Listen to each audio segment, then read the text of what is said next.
good morning po sa inyo. Andito po ako sa aking little farm. Kukuha ng kalamansi. Kukuha ko ng kalamansi. Magpipitas po ako ng aking kalamansi. Okay. Andito po ako, mamimitas ng aking kalamansi. Ito po yung mga tanim kong kalamansi. Pero parang wala po siyang bunga ata ngayon. Maliliit pa po yung bunga niya. Small pa yung bunga ng kalamansi ko. Tapos natutuyo po siya. Wala pang malaking kalamansi. Ito po. Parang wala pong kalamansi na malaki.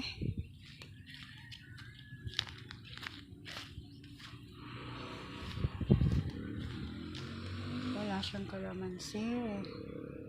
Paano kukuha ng kalamansi? Maghanap pa tayo sa ibang place.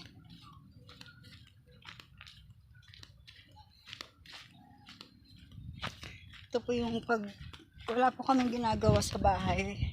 Hindi po ako nagbebenta ng milk tea. Hindi kami nagbebenta ng milk tea. Dito po kami sa little farm namin ng kalamansi. Ito lang po kami. May okra din po. Ito po. May okrang malaki. Ayan, kung nakikita nyo yan. Wala pang bunga yung kalamansi. Kasi matagal po namin hindi napuntahan ito eh. So, wala po malaking kalamansi ngayon. Bali, ang lilit lang po ng kalamansi, oh. Pero kuha pa rin tayo para sa... Kuha pa rin ako ng isa. Ayan. Isa lang po muna kasi kawawa naman siya. Pag marami akong kukunin. Wala pa po kasing bunga. Ito po, tingin tayo dito. Ito po, wala pa po talagang bunga ng kalamansi. Kawawa naman. Isa lang po yun ako. Ito po yung aming house. Maliit lang po ito. Katapos lang pong gawin.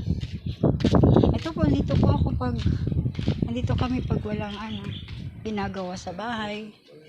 Nakabila. Dito kami.